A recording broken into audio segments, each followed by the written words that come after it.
નમસ્કાર દર્શક મિત્રો, ન્યૂઝરૂમ પાલિતાણા યુટ્યુબ ચેનલમાં તમારું સ્વાગત છે। શું તમે ખેડૂત છો? તો મોદી સરકાર લાવી છે ખાસ યોજના। ખેડૂતોને મળશે 15 લાખની લોન, એ પણ 0%। ખેતી હવે બનશે બિઝનેસ। 2026માં એપ્રિલથી આ લોનની સમય મર્યાદા પણ લાગુ થઈ ગઈ છે। તો વિડીયોમાં બન્યા રહેજો એટલે માહિતી તમને સમજાઈ જશે। અને ચેનલને સબસ્ક્રાઇબ કરવાની બાકી તો ફટાફટ આપણી ચેનલને સબસ્ક્રાઇબ કરી લેજો। સરકાર ખેડૂતોને આપશે ₹15 લાખની લોન, કેવી રીતે મળશે અને શું છે પ્રક્રિયા? સરકાર આ યોજના પાછળ વર્ષ 2026-27 સુધી ₹6,865 કરોડનો ખર્ચ કરશે। ખેડૂતોને વચેટિયાઓથી મુક્ત કરવાની સરકારની યોજના ધરાવે છે। સરકારે ખેડૂતો માટે મોટી ભેટ આપવાની જાહેરાત કરી છે। હવે ખેડૂતોને ₹15 લાખ સુધી મળી શકશે લોન।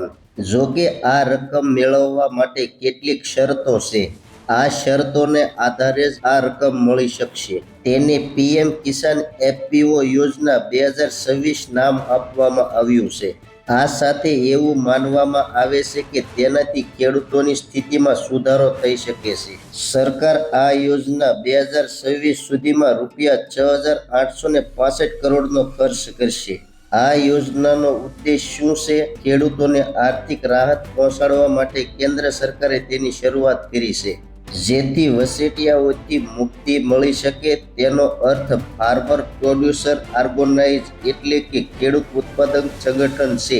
₹15 લાખ કેવી રીતે મળશે? ₹15 લાખ માટે એક એફપીઓની રચના કરવામાં આવશે। તેમાં ખેડૂતનું ગ્રુપ હશે। આ ગ્રુપને ₹15 લાખ મળશે।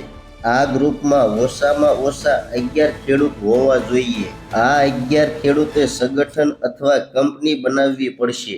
અહીં શું પૈસા એક સાથે મળશે? નહીં, આ પૈસા 3 વર્ષમાં મળશે, એટલે કે કેટલાક તબક્કાવાર મળશે। તેનાથી શું લાભ પહોંચશે? આ યોજનામાં પણ ગ્રુપના ખેડૂત હશે, જેમને અનેક પ્રકારના લાભ મળશે। દેશના ખેડૂતોને ખેતીમાં કારોબારની માફક લાભ આપવામાં આવશે। ખેડૂતો ખેતીને બિઝનેસ તરીકે તબદીલ કરવાની તક મળશે। શું ફક્ત એગ્રી કંપની બનાવવાથી ₹15 લાખ મળશે? નહીં, 11 ખેડૂતોએ એગ્રી કંપની બનાવ્યા બાદ તેને કંપનીની એક્ટ અંતર્ગત રજીસ્ટર કરાવવું પડશે। જે ઉત્પાદક છે તેના લાભ માટે આ કંપનીએ કામ કરવું પડશે। તે અંતર્ગત સંગઠનને ₹15 લાખ મળશે। કયા રાજ્યને આ લાભ મળશે? દેશના તમામ રાજ્યોના ખેડૂતોને તેનો લાભ મળશે। તમે ગમે તે રાજ્યમાં હોય સંગઠન બનાવી શકો છો। જો ખેડૂતો મેદાની વિસ્તારોમાં છે તો 300 ખેડૂતો પોતાની સાથે જોડી શકે છે। જો પહાડી વિસ્તાર જેવા કે ઉત્તરાખંડ અને અન્ય કોઈ હોય તો 100 ખેડૂતો જોડી શકે છે। અરજી કેવી રીતે કરશો? અત્યાર સુધી સરકારે નોંધણીની પ્રક્રિયા શરૂ કરી નથી। આ માટે કેટલાક સમય બાદ સરકાર જ્યારે સંપૂર્ણપણે શરૂ કરશે ત્યારથી જ તમે અરજી કરી શકો છો। ટૂંક સમયમાં આ માટેનું નોટિફિકેશન આવી શકે છે।